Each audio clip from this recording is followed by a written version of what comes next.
Olá, boa noite para você, boa noite a todos. Como você já se acostumou sempre nesse horário, às 7 da noite, a Record TV abre espaço no seu jornalismo, primeiro para lhe apresentar todos os candidatos à presidência da República nas nossas sabatinas. E agora, também, em mais uma oportunidade inédita, uma entrevista exclusiva, a primeira ao vivo com o presidente eleito do Brasil, Jair Messias Bolsonaro. Parabéns pela votação, obrigado por me receber mais uma vez. Boa noite, presidente. Boa noite, eu que agradeço o jornalismo isento da Record.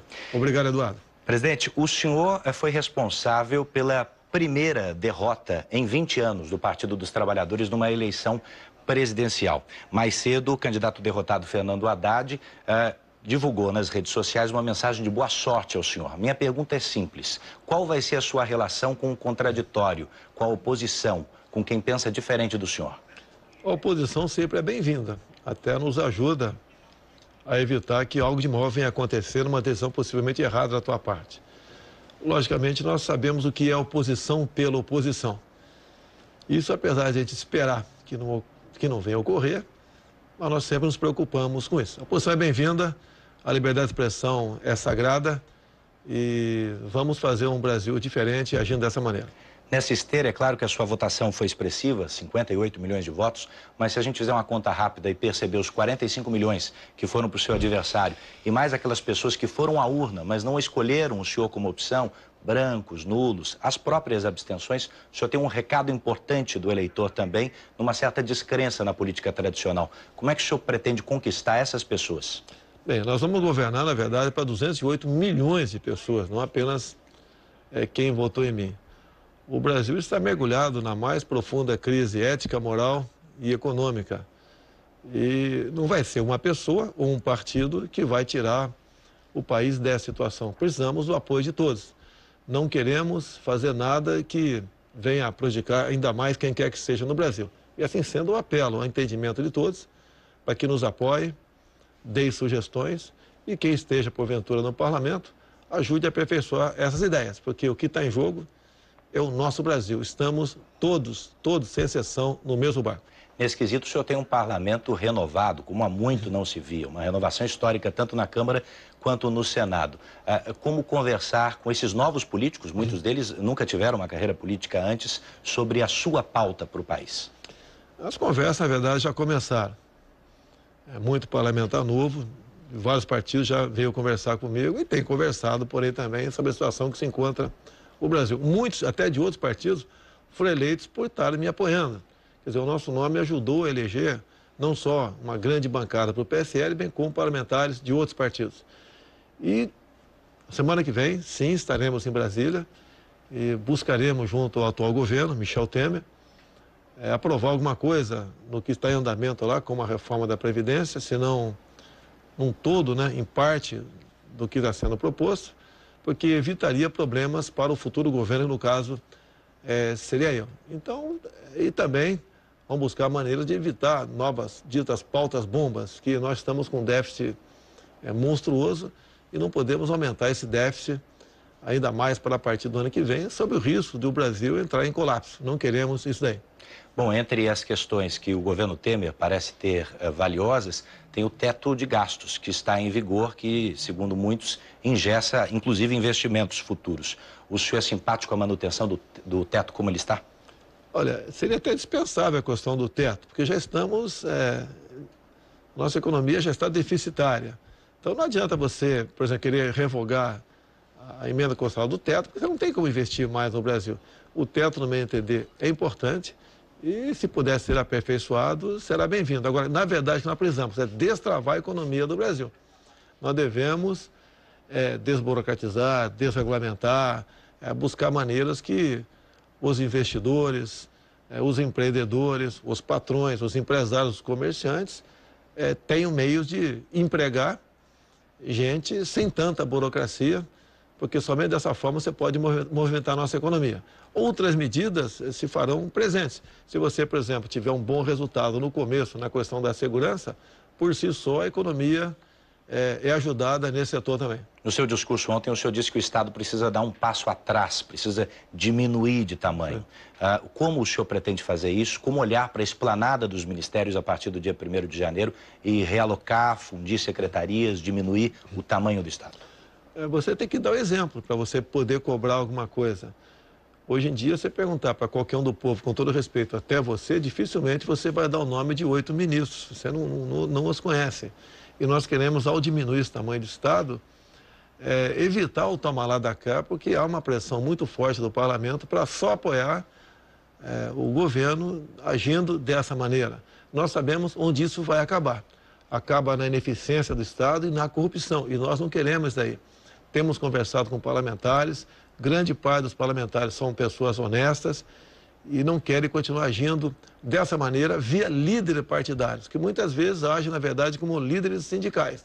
É essa velha forma de fazer política que eu preguei ao longo de todo o meu trabalho de campanha e queremos implementar agora. Se for possível conversar com líderes, sim. Caso contrário, aquilo que já vimos conversado no passado, conversar e pedir apoio individualmente por parte dos parlamentares. O senhor poderia confirmar aqui que essa vontade sua será também o primeiro ato como presidente, diminuir o número de cargos, corte no número de cargos? Nós vamos diminuir o número de cargos de comissão. Você necessita do comissionado, ele é muito importante. Eu, ao longo de 28 anos de deputado, sempre trabalhei com comissionados em Brasília. Você bem escolhendo, realmente você tem sucesso lá na frente. Então, diminuir o número de ministérios, diminuindo cargos em comissão, a questão do cartão corporativo tem que existir. Mas o que eu falei para o pessoal? Vamos ver a despesa que eles tiveram ao longo dos últimos anos, vamos botar um percentual, 60%, 50% do gasto, você precisa disso aí, mas não vai ser um cartão corporativo completamente aberto e secreto. Isso tem que deixar de existir. Vai ter limite para esse gasto. Tem que ter limite até para você dar exemplo. A questão de aeronaves da Força Aérea Brasileira é a mesma coisa, se for possível. Às vezes você é obrigado, você não tem uma rota para um local que você tem que cumprir uma missão, quer seja o ministro, o próprio presidente da República. Mas sempre que nós pudermos viajar de avião de carreira, é a orientação que eu estou dando. Vamos também levar em conta as viagens anteriores e botar um percentual dessas viagens para que a gente possa, então, governar pelo exemplo. O senhor vai chamar esse controle de gastos mais para perto do presidente, que hoje ele fica um pouco distribuído, porque quem votou no senhor, eu entendi também, quer que o senhor seja intransigente com qualquer tipo de desvio ético e de gestão. Como compor isso? Como deixar essa cartilha clara e mais próxima do senhor? Olha, os nomes que nós já escolhemos, bem como aqueles que estão em vista, são pessoas extremamente responsáveis. Não precisa um presidente ficar em cima, por exemplo, do Paulo Guedes, ou do Onyx Lorenzoni, ou do general Heleno. Eles são responsáveis, são pessoas maduras, que têm uma história muito bonita de vida profissional, moral e ética. Você não precisa disso daí. Então, eu acho que apenas a decisão governamental nesse sentido, eles a cumprirão e também, assim como o presidente, vão fazer o seu trabalho pelo exemplo. O senhor citou alguns dos já confirmados. Tem alguém para avançar aqui, aproveitando que a gente está ao vivo? Está quase confirmado aí o coronel da Aeronáutica, o Marcos Pontes, que seria o ministro da Ciência e Tecnologia. O que falta para confirmar? Mas é um pequeno detalhe, porque o que acontece? É duro você confirmar o nome, né, e depois na frente mudar. Pelo que tudo indica, o Marcos Pontes será confirmado brevemente, seria então nossa quarta pessoa confirmada no Ministério. O senhor diria que estão desautorizadas outras nomeações ou outros nomes que têm surgido ao longo dos dias que não venham da sua boca? Eu tenho visto os jornais, né? E realmente tem aparecido um nome aí que eu nunca vi na vida. Tá? Nunca conversou comigo. Como alguns conversaram comigo e, de repente, quando saiu da minha casa, se lançavam. Esses já podem se considerar fora do governo, até porque, se tivesse ouvido mesmo qualquer conversa nesse sentido, seria reservado e não poderia estar falando de fora para quem quer que seja. O senhor pretende mesmo indicar o juiz Sérgio Moro como ministro do Supremo? Bem, agora, como acabou o período eleitoral, se tivesse falado isso lá atrás, soaria oportunismo da minha parte, né? Eu pretendo, sim, não só para o Supremo, quem sabe até para o Ministério da Justiça. Pretendo conversar com ele, saber se há interesse dele nesse sentido também. Pretendo conversar brevemente com ele e, se houver interesse da parte dele, com toda certeza, ele será uma pessoa de extrema importância num governo como o nosso. Num passado não muito distante, o senhor falou também sobre a possibilidade de aumentar o número de vagas no Supremo Tribunal Federal e, de certa maneira, questionou a isenção dos que ali estavam. Isso ficou no passado? Ficou no passado, você tem que ver o contexto, o momento. Quando o povo, de maneira geral, reclama de algumas decisões do Supremo, que é o direito, reclama das nossas, do Parlamento, você começa a ver que a maneira de ter um tribunal isento seria aquela. Ficou no passado, realmente, eu estava embarcando num rumo, no meu entender, equivocado. Há poucos dias não, agora domingo, conversei ali com o Dias Toffoli, chegando a Brasília, conversarei com o presidente do Supremo e eu tenho certeza que teremos uma convivência extremamente harmônica. E disse mais para ele, que não é o executivo que vai fazer, não. Vamos fazer juntamente com o judiciário. Todos nós somos responsáveis pelo futuro da nossa nação. Alguns analistas têm entendido que o Supremo terá uma participação, uma importância, de fato, nos próximos anos na garantia dos direitos das minorias. O senhor que no passado chegou a falar que as minorias deviam se curvar às maiorias, vai governar também para as minorias? Eu queria saber que me definisse o que é minoria. Quais direitos de tal minoria? Nós somos iguais, não tem diferença minha para você. Não interessa essa cor da pele, opção sexual, região que você nasceu, gênero, somos iguais, como está no próprio artigo 5º na Constituição. Nós não podemos pegar certas minorias, tá certo? E achar que tem superpoderes que são diferentes dos demais. Eu acho que nós conseguimos a igualdade para todo mundo, todos se sentirão satisfeitos. O senhor recebeu uma bateria de telefonemas desde ontem, acho que eram 7h17 da noite, quando o senhor foi confirmado de fato eleito. Acho que a primeira ligação foi do presidente da Colômbia. Sim. Como é que foram essas conversas? Todas as conversas foram protocolares. Recebi também do Uruguai, da Argentina, do Chile, de Israel, da Espanha, do Trump também. Foram conversas todas protocolares. Obviamente, eu estou muito feliz porque, apesar de protocolares, houve uma certa demonstração que nós podemos caminhar juntos com esses países para o bem dos nossos povos. Paulo Guedes, seu principal assessor econômico, futuro ministro, disse ontem que Mercosul não é prioridade. O senhor concorda com ele? Qual é o seu aceno para os nossos irmãos de fronteira? Paulo Guedes foi até além, né? Está vendo como tem algo em comum com o presidente? Porque ele se soltou. E eu vejo que ele é uma pessoa que tem no peito essa vontade de fazer pelo Brasil, não ficar no politicamente correto. O Mercosul tem sua importância, sim, mas está super valorizado, no meu entender. Foi muito bem gestado lá atrás, depois, no governo do PT, a questão ideológica passou a falar mais alto. Então, o Paulo Guedes foi muito bem nesse sentido, ninguém quer implodir o Mercosul, mas nós queremos dar a devida estatura para ele. Até, sem citar país aqui, para não criarmos problemas, já que eu sou o presidente eleito, né? Teve país que burlava a questão de fazer comércio, outros, né?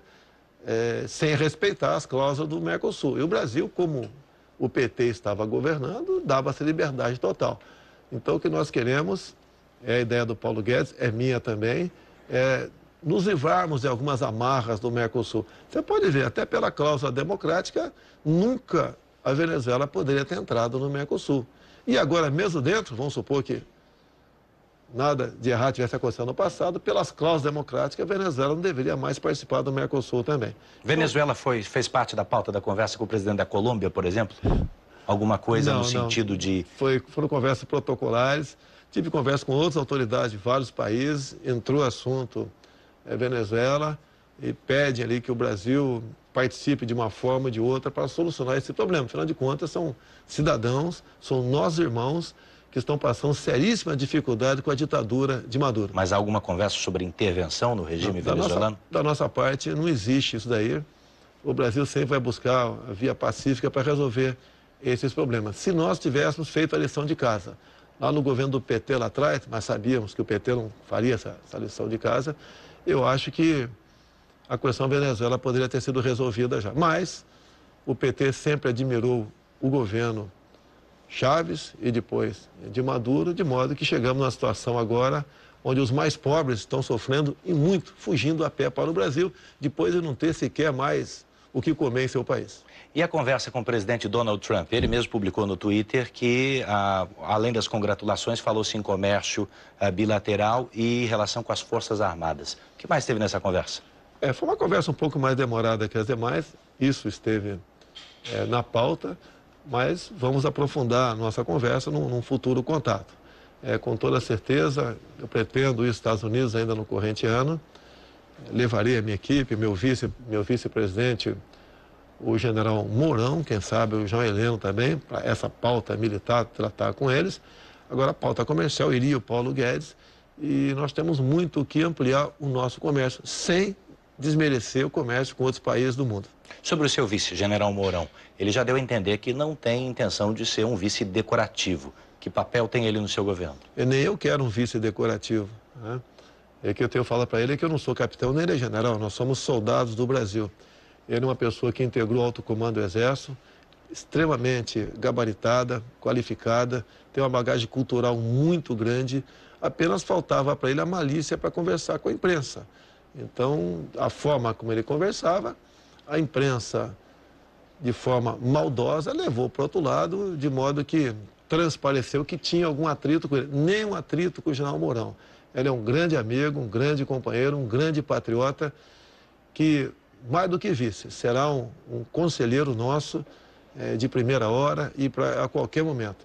E o povo brasileiro pode ter certeza, tem um vice ao teu lado que quer o bem do seu país. Me deixa falar da imprensa então um pouco, presidente. O senhor, no seu discurso ontem, primeiro na internet, fez crítica à grande mídia.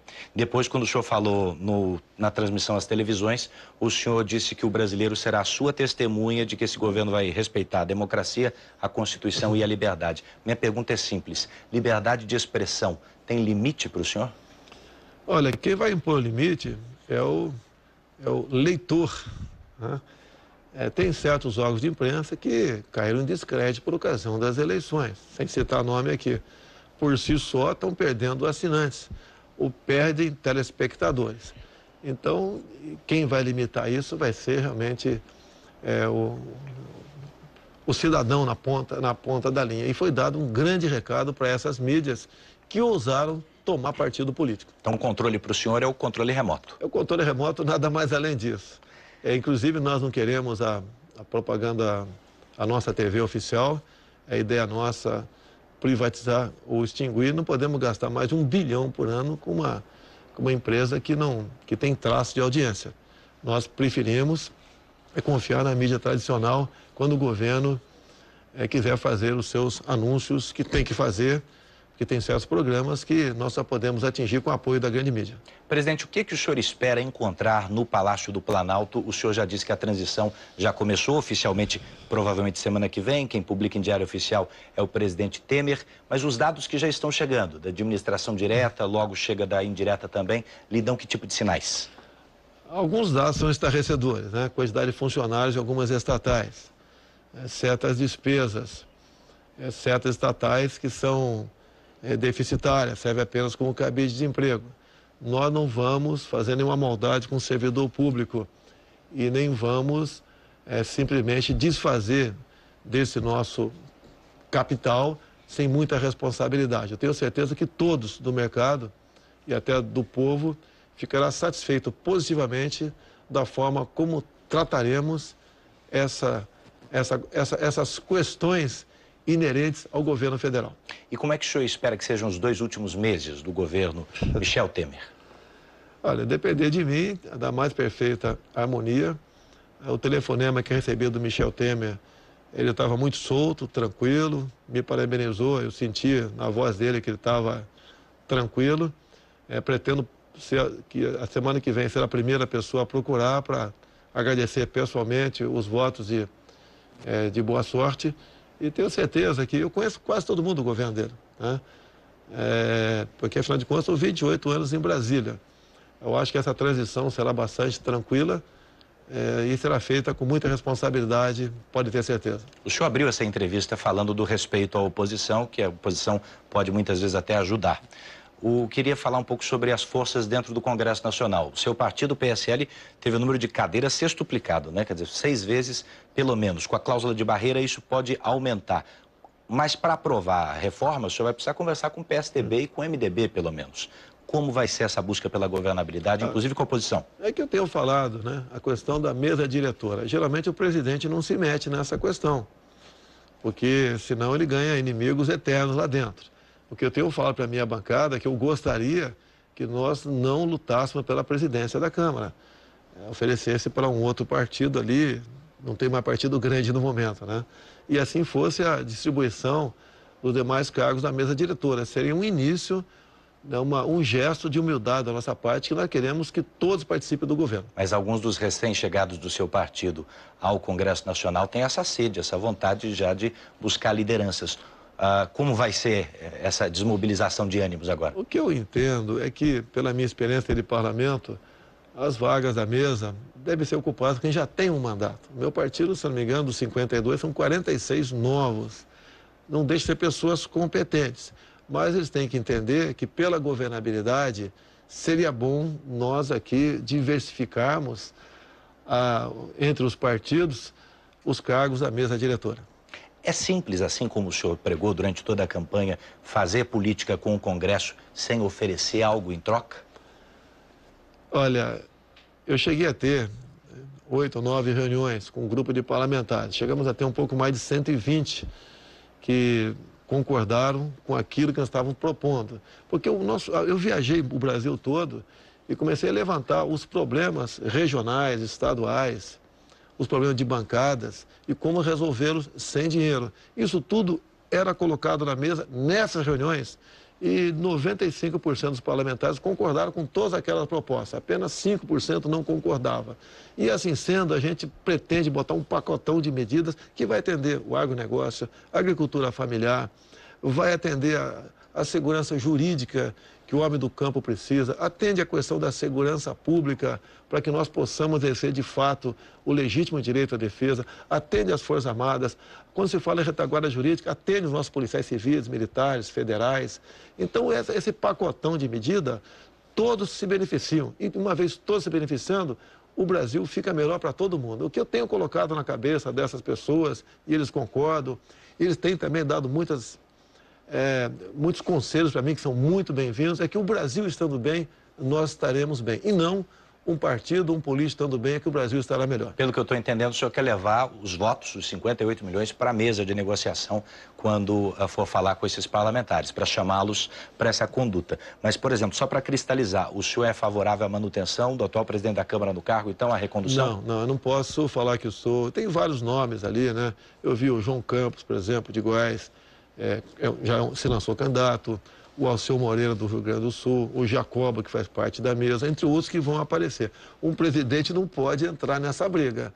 O que eu tenho dito ao meu partido que gostaria que houvesse uma compreensão, o PSL ocupasse uma função na mesa, não a função de presidente da mesa. Isso eu falei que eu gostaria, então o tempo verbal não é afirmativo aqui, para que nós possamos realmente ter mais gente responsável pelo futuro, pela condução das propostas que queremos aprovar no Parlamento. Eu vi que o senhor respondeu a mensagem que recebeu do candidato derrotado Fernando Haddad. Em relação aos outros postulantes à presidência, o senhor pretende procurar também Ciro, Marina, Alckmin? Eu converso com eles, né? Apesar da campanha de um e de outro ser bastante agressiva, e não foi agressiva de forma construtiva, né? Foi para tentar a minha desconstrução. Eu relevo isso tudo e estou pronto a conversar com qualquer um deles. O presidencialismo de coalizão, como é chamado, ele parece ter se transformado, e a gente falava disso agora, no presidencialismo de cooptação ou de corrupção. O senhor acredita que a lua de mel, que dizem que sua com o Congresso será mais curta, será suficiente para dar o tom dessa conversa? Olha, eu tenho 28 anos de parlamento, me dou bem com 95% dos parlamentares. Eles acreditam em mim. Eles têm consciência que foi essa campanha, né? Como é que nós, do nada, chegamos lá. Quem não queria estar na minha situação, uma vez sendo político? Então, em parte, esse exemplo, muitos querem seguir. Entendo que os mais novos querem seguir este caminho. Eu costumo fazer até uma brincadeira, né? Todos nós queremos conversar com o Sérgio Moro um dia, mas não em Curitiba. Eu acho que isso calou e vem calando na consciência dos parlamentares. Se bem que eu ouso dizer que a maioria são pessoas honestas, são decentes e querem o bem do Brasil. Mas, muitas vezes, se acomodam com os líderes que não estão muito bem intencionados. Então, é esse paradigma que a gente vem quebrando ao longo do tempo e espera que, dessa forma, nós venhamos conseguir a maioria de modo que o Brasil seja melhor para todos nós. Entre as pautas que o senhor já tem colocadas e colocou durante a campanha está uma revisão do Estatuto do Desarmamento. Durante a campanha eleitoral, isso foi compreendido por alguns como arma distribuída para a população, possibilidade de andar armado, né? Porte. Mas o senhor pode explicar que revisão é essa? Olha só, tivemos um referendo em 2005, onde 2/3 da população decidiu pelo direito de comprar armas e munições. Então, não temos que respeitar a vontade popular. O governo é do PT e foi desrespeitado. Ou seja, um dos dispositivos lá do Estatuto do Desarmamento diz que você tem que comprovar a efetiva necessidade para comprar uma arma de fogo. E quem decide isso aí é a Polícia Federal, que é orientada pelo Ministério da Justiça e até mesmo pelo próprio Presidente da República. Esse poder subjetivo do delegado da Polícia Federal nessa hora vai diminuir, se depender do senhor? A orientação nossa é que a efetiva necessidade está comprovada pelo estado de violência que vive o Brasil.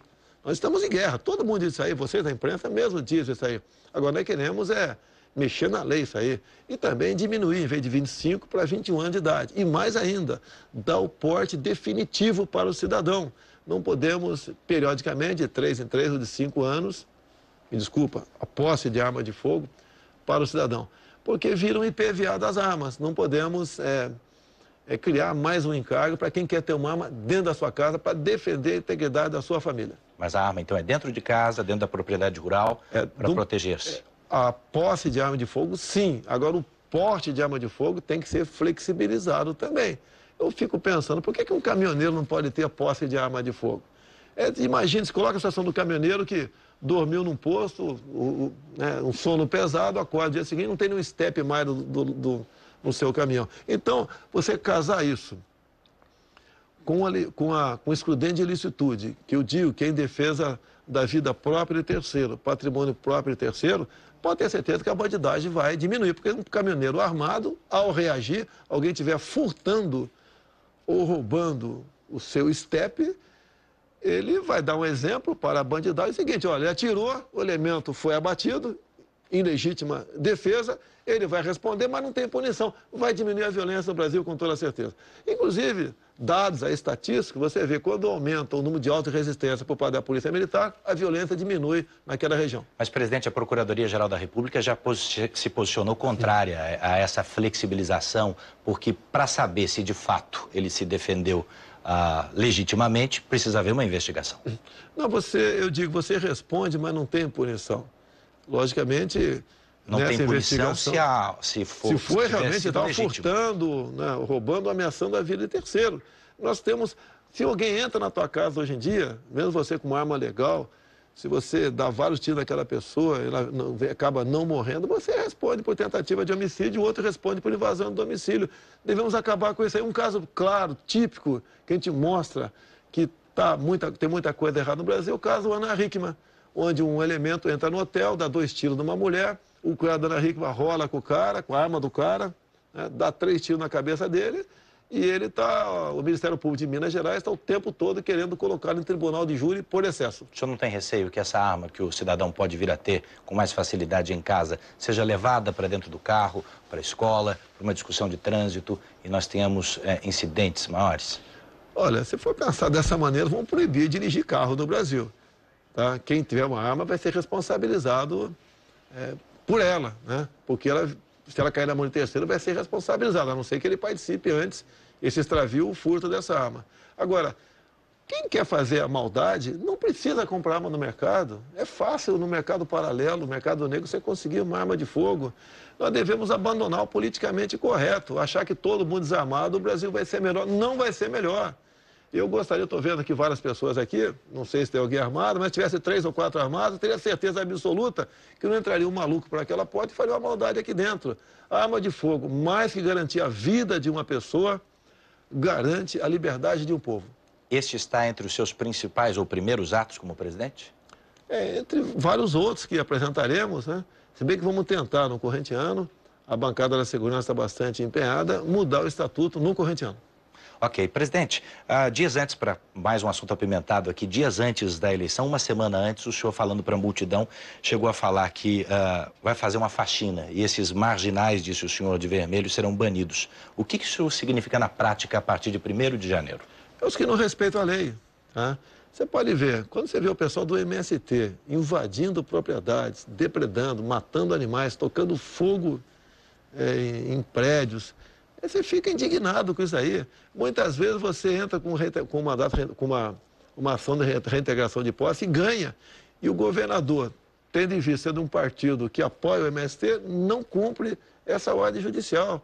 Nós temos que ter uma legislação bastante dura para que esses que temam viver à margem da lei sejam enquadrados. No que depender de mim, qualquer invasão, quer seja feita pelo MST como pelo MTST, terá que ser tipificada como terrorismo.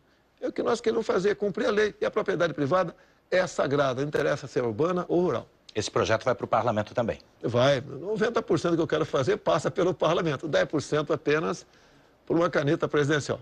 Mas um presidente também tem que estar disposto ao diálogo, à conversa. O senhor pretende conversar com os movimentos sociais? O movimento social que invade, que depreda, que faz essa barbaridade que é o MST, eu acho que não tem que conversar com eles, tá certo? Eles têm que se enquadrar a lei, deixar de praticar esses atos. Hoje em dia o fazendeiro vive aterrorizado por esses que invadem a sua propriedade. E não devia ser assim, devia ser o contrário. Por isso que eu quero armar o fazendeiro. Ele tem que ter o poder de reagir. Assim como invadir uma propriedade rural é crime, invadir um apartamento, uma casa também é crime. Para a saúde pública, presidente, o senhor vai manter ou vai extinguir o programa Mais Médicos? Da forma como está, ele vai ser alterado. Em qualquer lugar do mundo, se você for médico, for querer trabalhar lá, você faz uma prova do Revalida. Você tem que fazer a mesma coisa aqui no Brasil. Agora, o programa Mais Médicos, criado pelo PT, foi para atender, em parte, a ditadura cubana. Em torno de 1 bilhão e 200 milhões de reais por ano vão para a ditadura cubana. E mais ainda, fala-se muito em direitos humanos. Pega uma médica, uma profissional que está com jaleco de branco cubana, pergunta se tem filhos. Ela geralmente responde que tem. Onde estão? Estão em Cuba. Então, a cubana não pode trazer seus filhos menores para o Brasil, além de 75% do seu salário ser confiscado para atender a ditadura cubana. Para fazer tudo isso, o senhor tem um enorme desafio, que é o ajuste fiscal do governo. Paulo Guedes já falou que para isso quer acelerar privatizações para fazer caixa, impedir que o governo continue gastando mais do que arrecada. Por onde começaria essa linha de privatizações? Olha, pelas deficitárias. Tá? Nós temos que ter responsabilidade em privatizações. Ali tem servidores. Tem algumas estatais que não vão bem das pernas exatamente pelas indicações políticas. Então, nós faremos essas indicações que não serão políticas. As estatais têm que cumprir as suas metas. Se não cumprir, você tem que realmente partir para uma privatização, com toda a certeza. Agora, mesmo assim, eu acho que tudo aquilo que não for função do Estado, nós temos que, com responsabilidade e com um modelo justo, partir para a privatização. Eu quero agradecer muitíssimo essa entrevista e lembrar que esses milhões de votos também se transformaram em votos de responsabilidade Sim. e confiança no senhor. Quero agradecer. Já estou ficando uma fisionomia de mais velho, reparou? É verdade. Muito obrigado mais uma vez pela entrevista. Uma boa noite, sucesso para o senhor. Obrigado. Bem, eu agradeço a sua companhia até aqui nessa entrevista exclusiva, a primeira do presidente eleito do Brasil. Você vai acompanhar a cobertura completa sobre o segundo turno das eleições e alguns também dos principais momentos dessa entrevista, logo mais no Jornal da Record. Fique agora com a sua programação normal. Boa noite.